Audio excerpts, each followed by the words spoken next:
प्यारे बच्चों नमस्कार। आज अपन नया अध्याय पढ़ेंगे। आज हम क्या पढ़ेंगे? नया अध्याय, अध्याय 12। अध्याय 12 में क्या दिया देखिए, वृत्तों से संबंधित क्षेत्रफल। यानी वृत्त जो है तो वृत्तों से संबंधित क्षेत्रफल आपको यानी इस अध्याय में पढ़ना है। तो सबसे पहले हम इससे जो संबंधित सूत्र हैं इन सूत्रों को पहले अपन देख लेते हैं चित्रों के माध्यम से। तो सबसे पहले हमने बनाया, एक वृत्त बनाया और इस वृत्त का ये केंद्र बिंदु है और ये यानी उसकी त्रिज्या है। और यदि हम इसको मिला दिए तो ये यानी इसका व्यास है, P और Q, ये व्यास है ना, ये वृत्त है। तो इस वृत्त का ये क्या है? व्यास। तो महत्वपूर्ण सूत्र के बारे में हम बता दे रहे हैं। पहले सूत्रों के बारे में जानकारी होनी चाहिए आप लोगों की, सूत्र क्या है इसके। तो ये जो वृत्त है, इस वृत्त का ये P और Q क्या है? व्यास, और ये क्या है? उसकी परिधि, है ना। तो सूत्र है नंबर 1, वृत्त का व्यास, इसे हमने दर्शाते हैं D से बराबर 2 गुणित त्रिज्या, यानी त्रिज्या का दुगुना व्यास होता है। नंबर 2, यदि हमको वृत्त की निकालना है त्रिज्या, वृत्त की त्रिज्या ये है न और, तो R बराबर होगा व्यास बटे 2, यानी व्यास का आधा मान। ठीक। इसके बाद ने नंबर 3, वृत्त की परिधि,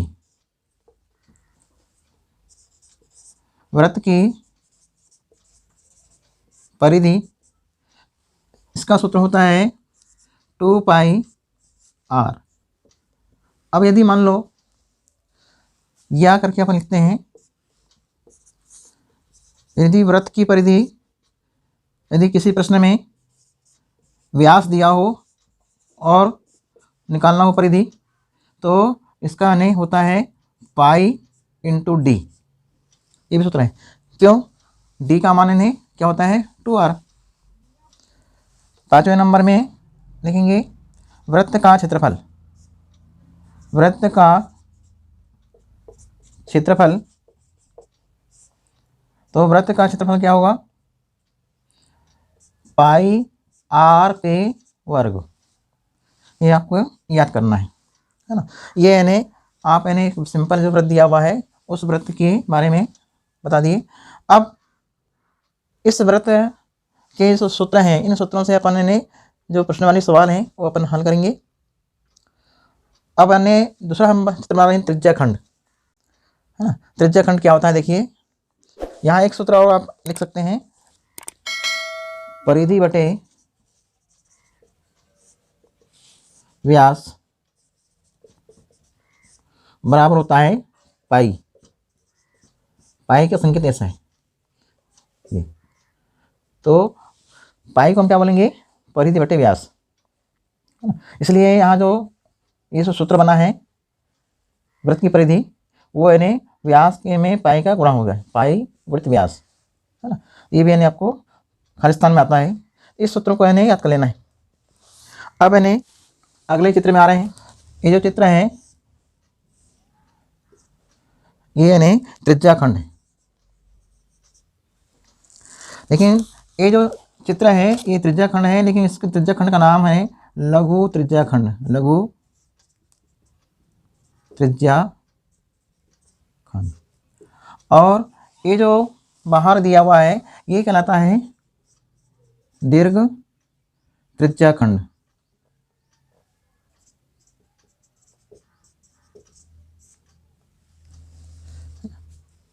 ये लघु है, ये दीर्घ। ठीक। अब यानी इनके जो सूत्र हैं आपको हम बताएंगे अभी। और एक चित्र बना रहे हैं यहाँ पर, ये देखिए, ये जो है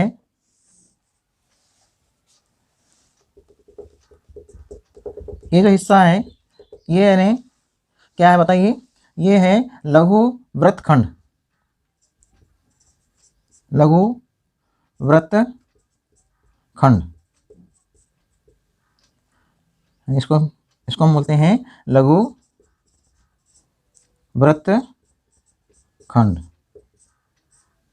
और ये जो ऊपर वाला हिस्सा है ये कहलाता है दीर्घ वृत्तखंड, है ना। ये यानी आपकी किताब में दिया हुआ है। तो इन चित्रों के माध्यम से अपन इन्हें हल कर रहे हैं। देखिए सूत्रों बता रहे हैं। तो इसमें सबसे पहले हम लिखते हैं ये जो वृत्तखंड है, ये चाप है, इस चाप की लंबाई, तो चाप की लंबाई, यहाँ जो कोण बना हुआ है वो थीटा है, निम्न कोण। चाप की लंबाई, इसका सूत्र होता है थीटा अपॉन 360 गुणित 2 पाई आर। दूसरा है त्रिज्या खंड का क्षेत्रफल, इसमें सूत्र यानी आपको याद करना है थीटा अपॉन 360 गुणित पाई आर स्क्वायर। ठीक, अब यानी इन सूत्रों के माध्यम से चाप की लंबाई और त्रिज्या खंड का क्षेत्रफल, इसमें अपन लोग जो दीर्घ ने दिया है त्रिज्या खंड, इसका क्षेत्रफल निकालने के लिए क्या सूत्र बनेगा? इधर का जो मान है ये थीटा है, निम्न कोण, और इधर का जो कोण रहेगा वो कितना रहेगा? वो रहेगा यानी 360 माइनस थीटा। तो यहाँ आने ये तो लघु के बारे में दिया है, लघु त्रिज्या खंड, लघु त्रिज्या खंड।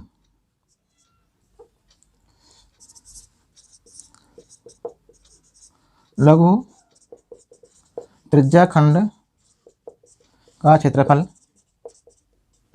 बराबर थीटा अपॉन 360 गुणित पाई आर स्क्वायर।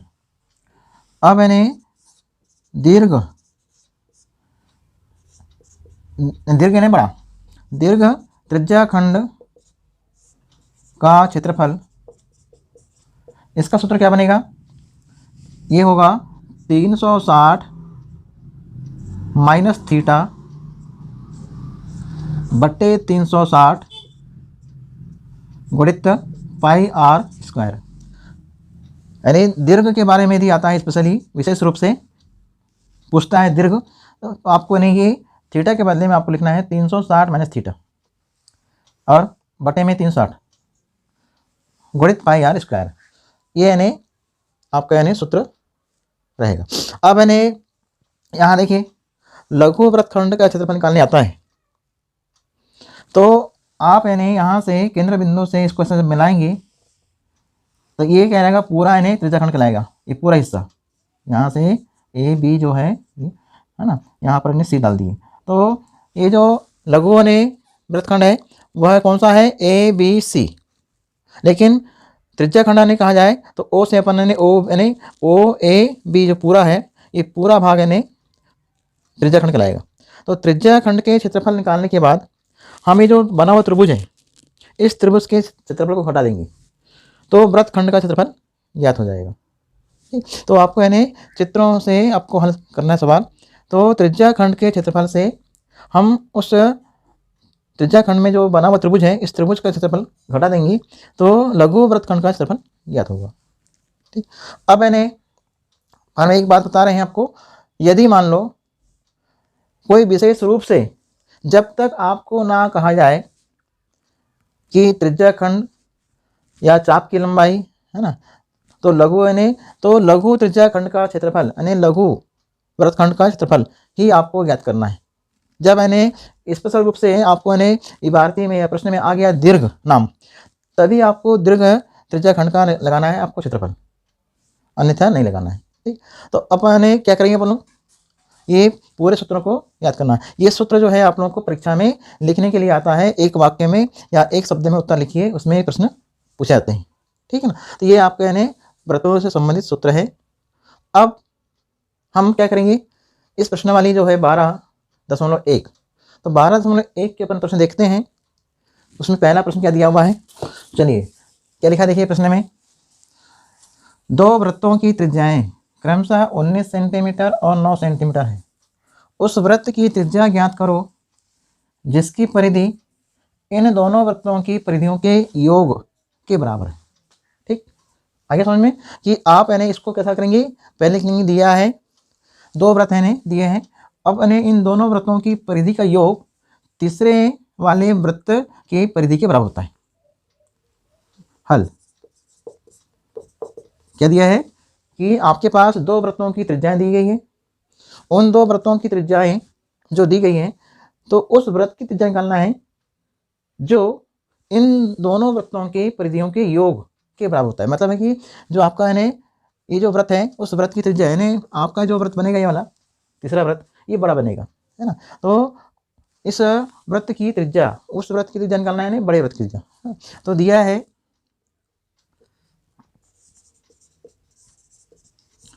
हम क्या लिखें अपन बताओ, दिया है दो वृत्तों की त्रिज्याएं, दो वृत्तों की